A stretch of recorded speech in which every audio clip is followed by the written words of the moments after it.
in Español. Gemma, how are you? Thank you so much for joining us.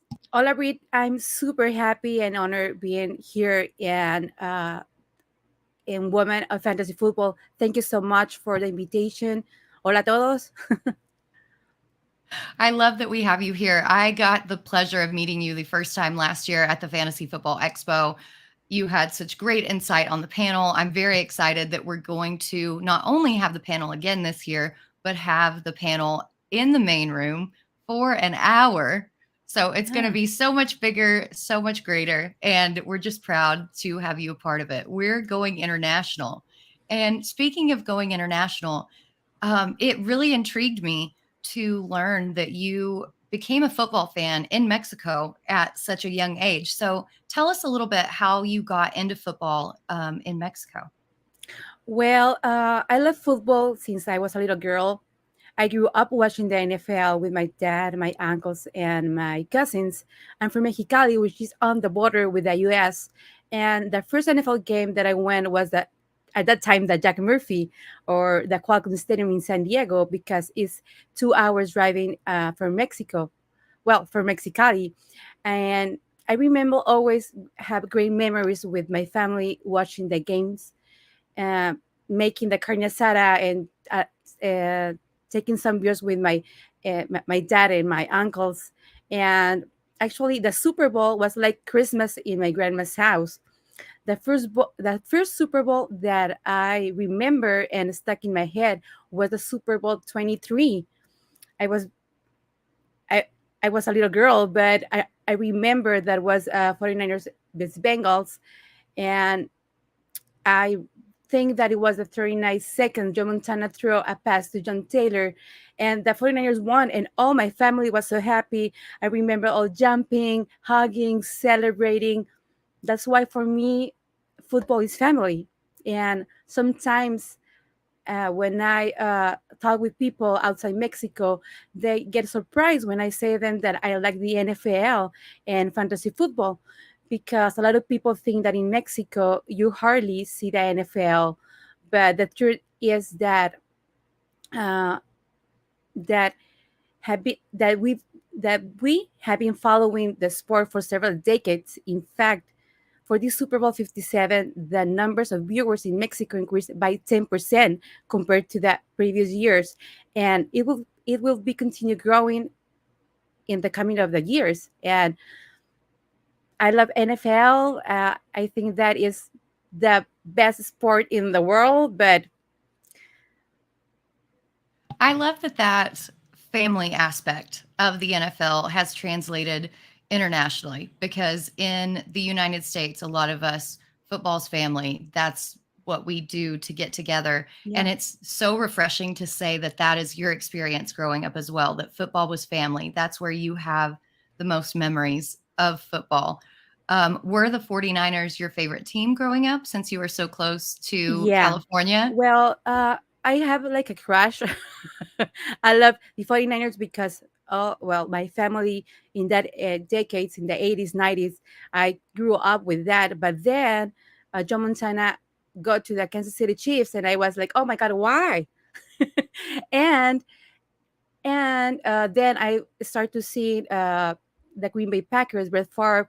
I like him, and I start to cheers for the Green Bay Packers, and then won a Super Bowl, and I was okay. I'm a Green Bay Packer, but because we are 2 hours from San Diego and Chargers were over there, I love the Chargers too, and but I didn't cheer a lot for the Chargers because I sorry, but I don't like I I didn't like the quarterback Phil Rivers. He never convinced me, and that's why maybe I didn't follow the Chargers and I go to the Packers, and that's all. I love that though. Your allegiances as a kid really translate, and it's very hard to break that even as an adult, no matter where you go. We do have a couple people in the chat. We've got Girth Brooks. Hello, ladies. We've got Mr. Scampers. Hello, Mrs. Camper. I love that Also picture. have Mauricio Hi. there. Thank you, Mauricio. And we have Toronto Dave. Thank you guys so much for joining us in the chat. But Gemma, I want to get into How did your love for football translate into fantasy football, and how did you get involved in that? Well, the first time that I heard about fantasy football, it was when I was dating Mauricio. He told me that he wrote about fantasy, and on Tuesday he wrote a column about waivers on a website. Of course, in that time I didn't know that that I didn't know what he was talking about. When he explained it to me, I was surprised. I thought, how is awesome is this? You can be the owner of your own virtual football team. And because I love the NFL, I was, oh my God, I can take this player, I can take this other player and build my team. This is awesome. And then he invited me to be co-owner of one of his teams, and I really enjoyed that. The next year, I realized that I want to have my own team, and I have been playing ever since. And how many years have you been playing fantasy football? 2014, 8 years? I love that. That's about the time when I No, started. And 9 years. Sorry. yeah, no, the years have gotten away from us. After 2020, it's like nothing exists anymore, right? Yes. So I think that's kind of fun that you started playing because your husband um, got involved, and then you were very interested because of your love of football. And I love that opened those doors for you. But how did you get started doing content? Because going from playing fantasy football to doing content is a big leap. And when did you decide that that was something that you wanted to do? Well, first of all, I have to mention when I start playing fantasy, I start looking for fantasy content written or explained by women, and I only found a few, like Liz Loza. I remember that she has a website that called Fantasy Football Girl and a podcast. And Stephen Bell with the Injury Report and Fantasy Focus, Stacey Stern, Brandon Marianne Lee, Melissa Jacobs, Jennifer Placenzi. I'm a huge fan of them, and I start reading about what they were doing. And in the pandemic, I started to use Twitter because we were locked up, and I started to follow several accounts that talk about NFL and fantasy. And one of them was Football Girls MX, a women's project in Mexico that talk about football. I started to interact with them, and suddenly Ana Polar and Marian Quintana contact me to generate fantasy content for the project. From the beginning, I told them, thank you very much, but I don't know how to do it. Thank you, but I will not do it. At the time, at that time, I didn't realize that I could generate fantasy content. And not because I didn't want to, I was afraid being crossed out uh, as, as not knowing or pointing it out for generate content because my husband does it. And I say, no, no, no. They keep insisting me, and they told me that they they think about me because they saw potential in me, and I say, me, okay. And that's why when I remember when I start playing fantasy, I was looking for fantasy content written by women, and I only found it in English. And I thought, wait, there's girls support me, and there's no one in Mexico to explain what fantasy is for exclusive women in Spanish. I told them, yes, I could generate fantasy football content for you girls. And because I'm a marketing and design woman, my contribution was making infographics explaining what fantasy was, how fantasy football start, what is ADP, what is rankings, etc. That season I didn't do a live stream because the camera made me nervous, but these girls understand and don't pressure me. Yeah. And in that year, another project called Estadio Fantasy gave me the opportunity to briefly generate the injury report for them on Mondays. So my first season of generating fantasy content was written. The next season, I started generating more content, not only infographics but also videos in Football Girls and some articles focused on women on study fantasy. Because these girls were very supportive, they encouraged me and made me feel that I can do live streaming, and if I get stuck, they will help me. And I started making new things like Facebook Lives and YouTube for Football Girl social media, and it was awesome because that to feel that support is very important if you are starting making content.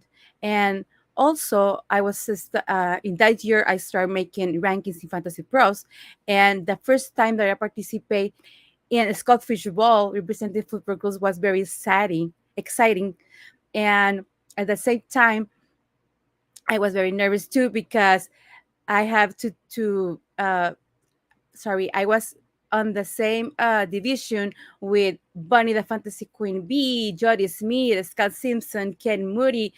It was awesome interact with them, and I realized and also I realized in that year that Latin and Hispanic women want to play fantasy, but they didn't know how to play it, or they didn't want to play it for fear or shame of asking something too obvious, and then men can tell them bad things. And that's why in 2021 I proposed to football girls to create the first ball 100% for women in Spanish, and it's called the Football Girls Fantasy Ball. It was amazing that in 2022 we had that second edition. 80 women from different countries like US, Mexico, Chile, Panama, Canada participate, and it's very important for me to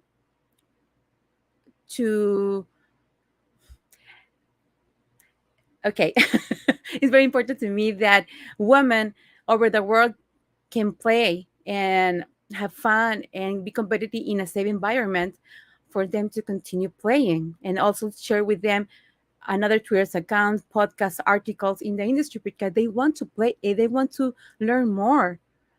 And I don't know if I answer your question, but I think that fantasy have uh, have came to me the opportunity to meet a lot of people all the country in my country and international, and I love that we can be so analytic, competitive, and we can talk seriously about NFL. And at the same time, we can make jokes. And last year, I continued to generate content with Football Girls and Estadio Fantasy. And then NFL Fantasy and Español contact me to generate fantasy content in Spanish. And it was so cool that they want to incorporate a woman into their work team. And in off season, I was making videos like the best wide receivers to start in a draft, tight ends to watch in the season, underrated RBs. And during the season, I have a section called Gemas Ocultas. And that was there are like the sleepers of the week. And because my name is Gemma, in English is gem, where the hiding gems, and they told me that it was a very cool name. Actually, Mauricio proposed that, and I like it. I like it, and I love to make fantasy content, and I love all the fantasy world. And I think that's so important. You touched on so many important aspects of this entire industry. One, women being intimidated to make content, and then getting out there. And once you do, you realize that you can do it. Two, making content for other women in this space. Just look at the chat right now. Faith is in the chat, Oh, buenas noches, Faith. who's very supportive. We have Oh. Letitia in the chat. We have Allie in the chat. We've got Wendy in the chat. We have so many great women. We have Brenda in the chat. Well, I clicked on Joey because Joey just popped up there. Hi, Joey. Another appreciative. We all love Joey. But there are so many women who appreciate your content and really love what you're doing. And what you're doing has helped everybody reach out and not only realize that they can participate in fantasy football, but that they can create content in this fantasy football space. So what you're doing is so important, and we are so appreciative of you. And it sounds like you have a ton of favorite moments in your career from what you just said in that last segment. But what is the favorite moment in particular of your career so far? I don't have like a favorite particular moment. I think all 2022 was amazing, and create again Football Girls Fantasy Ball, and growing up, the numbers of participating women is so gratificated. But also going to the Scottish Live Draft in the headquarters of Trophy Smack in LA, meeting all these people in the industry. The surprise the Scottish was over there.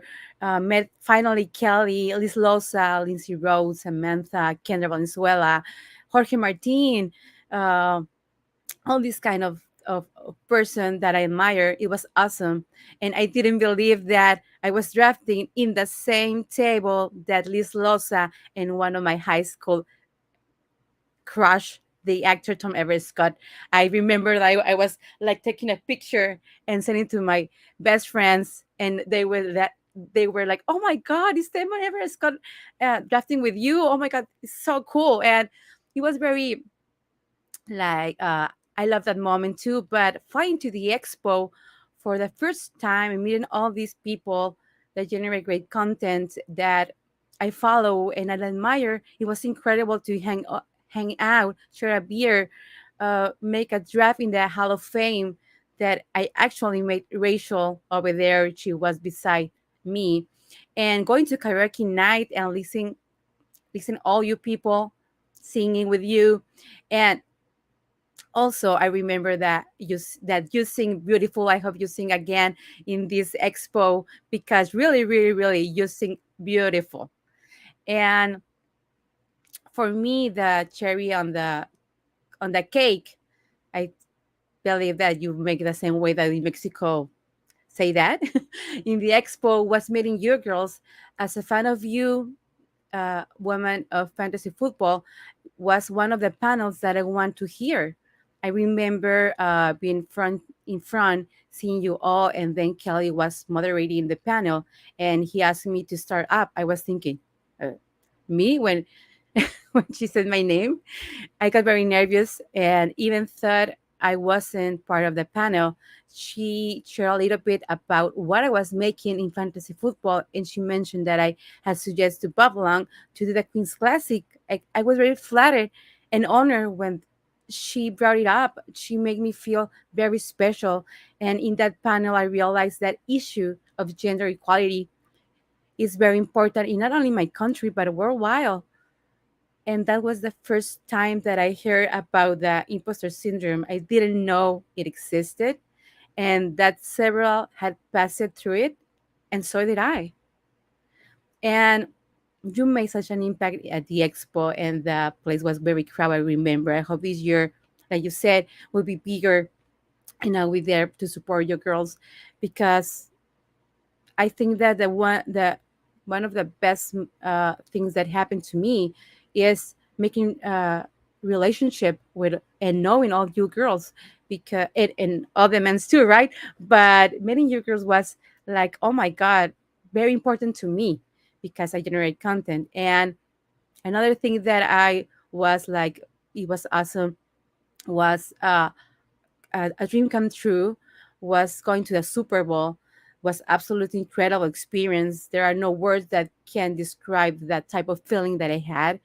Being on the media day was amazing, was crazy at the same time. You have to uh, actually, I don't know, say, excuse me, I want to ask a question, and all was very crowded. The time to pass so fast that you literally have to fight your way to the front and be able to ask them a question. And I have the opportunity to ask to Patrick Mahomes and Travis Kelce something about fantasy. It was so awesome. And then the same week, I met the god of fantasy football, Matthew Berry, in Media Road, which is a space where all the media are doing broadcasting. He's so nice and humble. I asked him questions about fantasy, obviously, and we also talk about his book. And all these cool things happen to me. That's why it's very difficult to choose one in a specifically. I think that is pronounced like that. I don't know. To me, I'm very grateful of all the support that I had. Mauricio from for Football Girls MX, NFL Fantasy in Español, NFL Mexico, you girls, the entire community, thank you so much. The 2022 was an amazing season. I can wait for the next season to start. Well, I can say, I think for everybody else, that we can't wait for the next season to start because we can't wait to see what you've put out there. And Thank all you. of your success is due in so much part to the quality content that you put out. Thank You're you. so nice, so wonderful. The content is A plus plus. And so for those of us wanting to kind of get out there and make content of our own, what advice would you give to others trying to create a fear or a career in the fantasy sports world? And what do you wish that you knew when you started? Uh, well, as a woman in a challenge that I have as a woman in Mexico at being in Football Girls MX, we had a deal. We have to deal with some machos who say, "You are a woman, you should not talk about sports, or you have to go to the kitchen and wash dishes," and that is so annoying. That is so bad. And all the people that send you DMs, what happened with you? Why are you so mean? Or the people that think that you don't have valid opinion and you are wrong. Sometimes it can feel very personal and can be this occurring when some stranger is trying to invalidate your work. And when you are married to someone who generates content, in my case, people start telling you, I'm sure your husband make your team. She wants to be like him. He gave his rankings and all that stuff.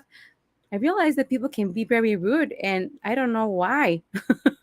if you don't, I if they don't agree with you on Twitter, they get angry, and sometimes you say goodbye to start a player, but the player gets injury in the game. It doesn't score as many fantasy points for obvious reason, and they get upset and say things to you. But we cannot predict the future. We don't have superpowers, or we don't have a crystal ball to see the future. And I will quote a Taylor Swift song that said, "Hair is gonna hate always." So we have to check it off. And I think in this year I have to make that, because people really can be very mean. And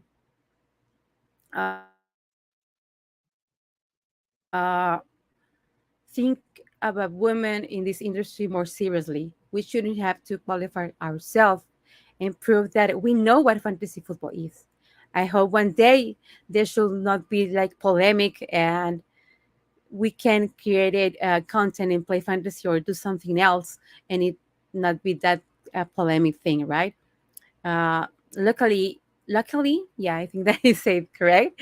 In in the space that I interact, men support us, and they can be very welcoming and open to this kind, the- get a discussion in a good way, not offensive, and that's very good. But a lot of people that we don't know, that they can be very mean, and they can say a lot of things so bad. I And think advice, sorry. no, go ahead. Yeah, No. Tell me. this show is about you. No, tell me, please. I was just going to bring up everybody. We luckily have so many men in the chat who are so very supportive of you and what you do. And so don't let the haters distract you from what you're doing and all of the good work that you're putting out there, because you have a lot of support right now. Thank you all. And advice that I can say to the person that they want to start up in football, or in NFL, or fantasy, or whatever they want to do. I think that if you want to be in the industry, you have to focus with an effort. And if it's something that you really wanted to do, try it. Try it. Put yourself out there, make things constant, and be hardworking. Believe in you, be sincere, and be yourself. Don't try to be someone else. I think that is the very wrong path to follow. You have to be yourself and be respectful for every single person, even that with the haters. you have to be respectful too, because we don't know. The world is always making rounds and we don't know. And one of the most important things that I hear in the winter conference in the FGA was from Matthew Berry. He said, make relationship, don't be afraid to make it. And I think that is one of the best advice that I have to tell you, because when I went to the Fantasy Expo, at first I was afraid, but then say, no, these people is so cool. Why am I afraid? I will ask him questions. I'll talk with this person, with another person, and it's you are very I don't know how to say, like camarada persons. You are very support with fans too. I think that's excellent advice. And especially for somebody like you and like me who were afraid to get out there and put our content, because you're like, no, we don't do that. I think putting yourself out there and being yourself is the number one most important thing that you can do. And you've obviously shown through all your interactions on Twitter, everybody who's talking in the chat right now, that you have made that impact.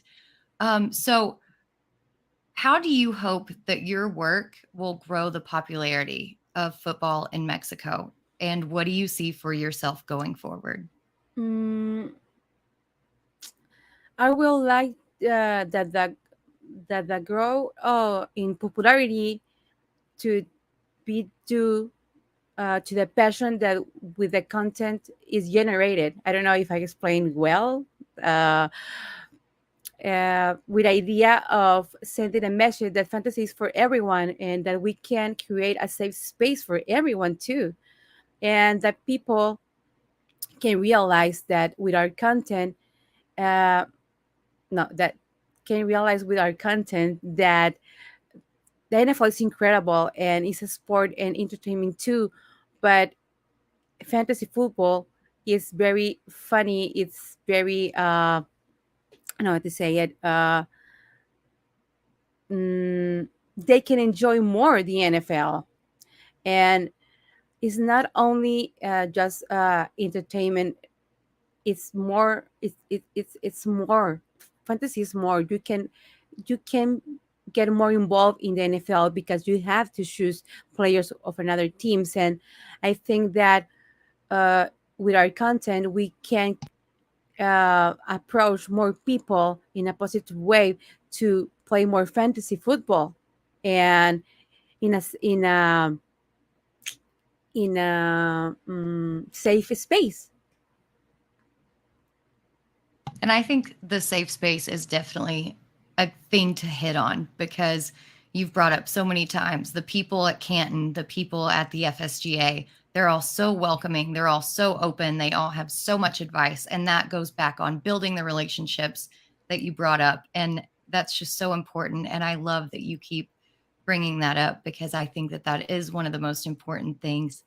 But since the show is called Her Story in the Making, we want to know your particular story. Tell us how you see your story continuing, and some goals that you're setting for yourself in the space over the next few years.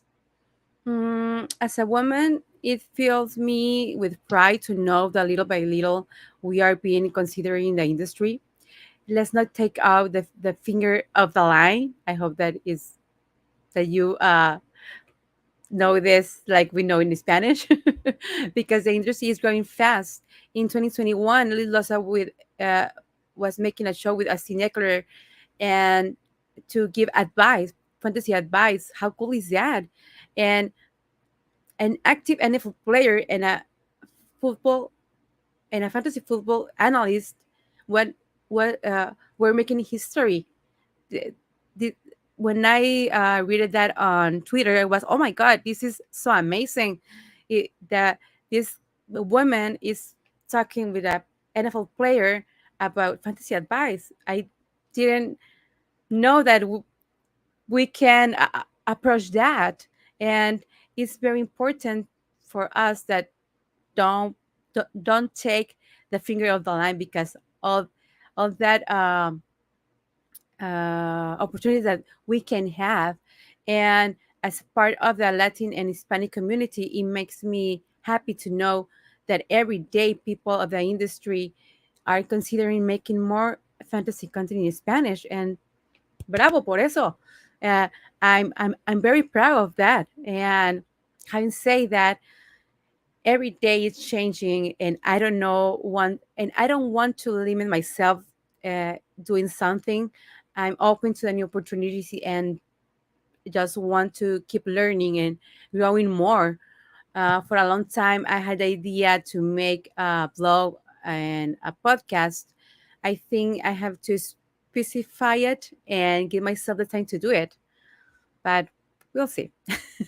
Well, we cannot wait to see all the new things that you do. We're super excited to see how you've grown even over these past couple of years. We're super excited to have you on the show. But unfortunately, we are out of time. Everybody, thank you for joining us. We really appreciate you. Gemma, we so appreciate you joining us tonight. Tell everybody where the people can find you.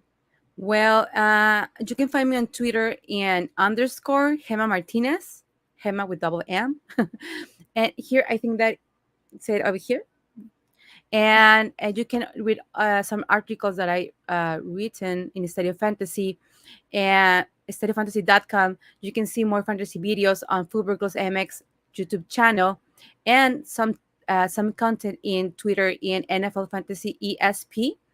And well, thank you very much for the invitation, me to tell my story here in Women of Fantasy Football. It was an honor, really an honor, to share this space with you, Britt. Thank Josh and all of you who see us. Thank you very much to being here. Well, it was an honor. It was my pleasure. Thank you guys so much for joining us. Thank you for joining us. You guys check back in 2 weeks, same place, same time. We will be back, and let's go. Thank you, Gemma. If I can find the outro video.